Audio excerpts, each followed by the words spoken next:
Hello students, today I'm talking about the general survey and the importance of this in the nursing role. We have some learning outcomes and this is around the significance and the different components of the general survey, and by the end of this you should know about the 4 important elements and be able to talk about these and some differences under each of these 4 headings. So the general survey is our initial impression of the patient's health. It's that first snapshot. What do we first notice when we see our patient?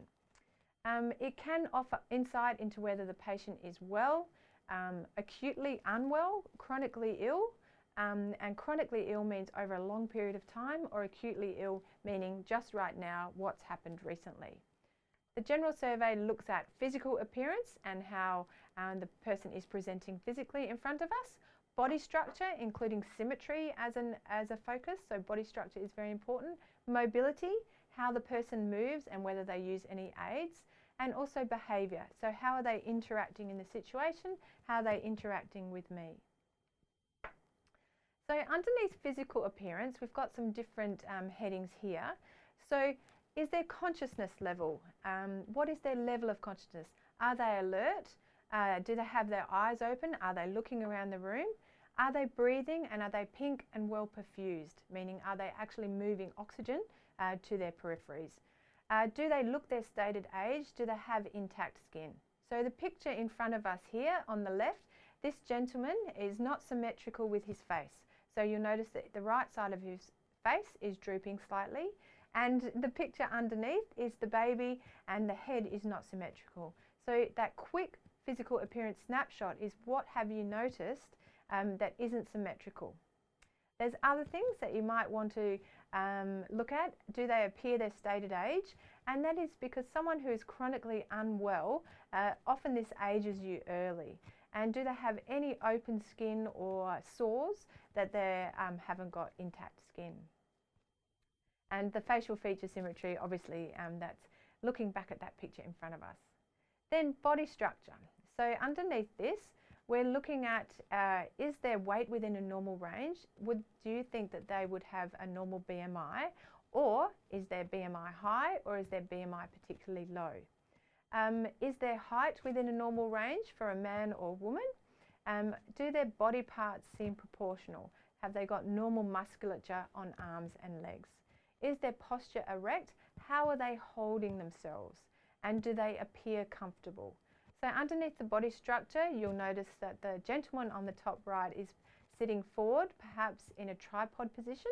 Maybe this is helping him to breathe, or maybe he needs to hold his back in that certain situation for whatever reason for his pain.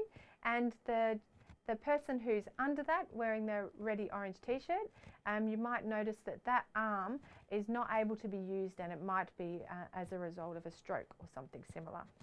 So you notice on the body structure, it's a snapshot of things that you would notice. And this would be, do they have any obvious physical deformities? Is there anything obvious that you can see? Underneath mobility, so we have some pictures to trigger us there for mobility. And so have I noticed that the person has a smooth gait? Do they swing through their hips? Or is it jerky, or is it a difficult gait? Are they not able to swing smoothly? Does it seem coordinated between their left and right side? Are there any involuntary movements such as tremors or anything that you've noticed in that way? Does it seem that they need to take very small steps, or are they taking large steps? And are there elements of paralysis? We have the lady in the picture on the top left, the idea that she is using an aid, and she would be of a higher BMI, and she is stepping weight bearing on both legs, so that would be something that we would notice about her. And of course with the child in the lower picture, thinking about for this little one, are they toddling within their normal lifespan achievements? And it looks like they are. Of course I don't actually know how old they are, but we would check in with how old they are. And that last one there is about the use of aids. Underneath behaviour, we would notice some things. So they would be, are they expressing looking around the room, responding to you normally? and is it appropriate how they responded? Do they seem angry? Do they seem worried? Do they seem stressed or concerned? Do they have a clear speech when they're speaking to other people or to you? Do they seem to be communicating easily? Are they wearing appropriate clothes for the season and the situation and for the day? Do they appear to have washed their hair and washed themselves for the day? Or is there food on their clothing and they appear very dishevelled? So they would be things we could discuss or notice. And the lady looking around the room and with smiling on her face is something we would notice about behaviour, and compared to the gentleman below her, that I would be thinking, is there a reason there looks to be some anguish or pain for some reason? So underneath these 4 headings, it's this quick snapshot, what can I notice, and which will be very useful for you when you first meet a person or when they're first presenting to you. It can really help you.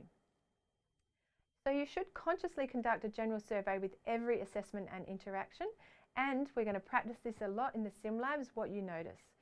Of course, from this general survey, then you're going to build towards the vital signs assessment, so this is a very quick snapshot.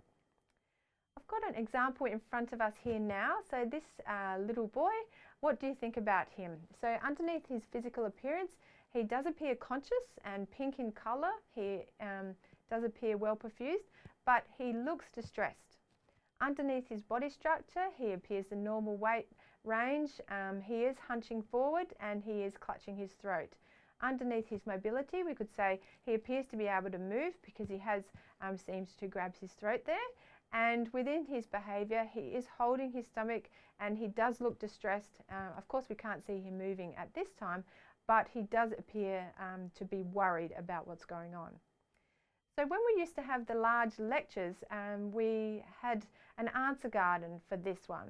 And so these are answers that the students had reacted to when they saw that picture.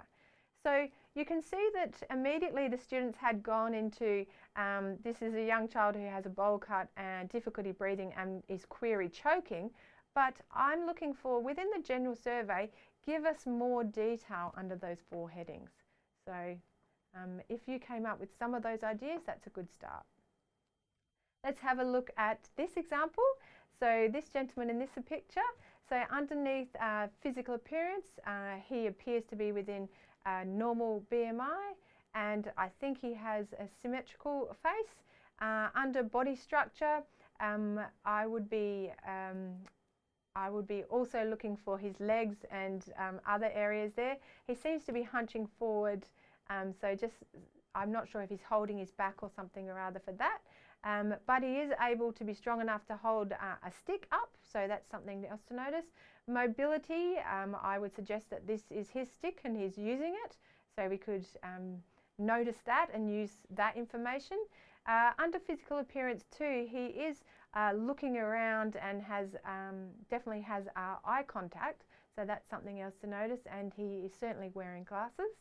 And within his behaviour, I think this is coming across as quite angry and unhappy with us, and we would notice what is he actually going to do with this stick. So physical appearance, body structure, mobility and behaviour are 4 important headings under general survey.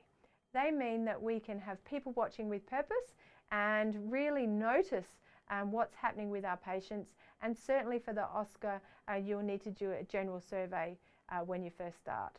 So this is important information to gather to prepare for your assessments and also for clinical placement. Thank you, students.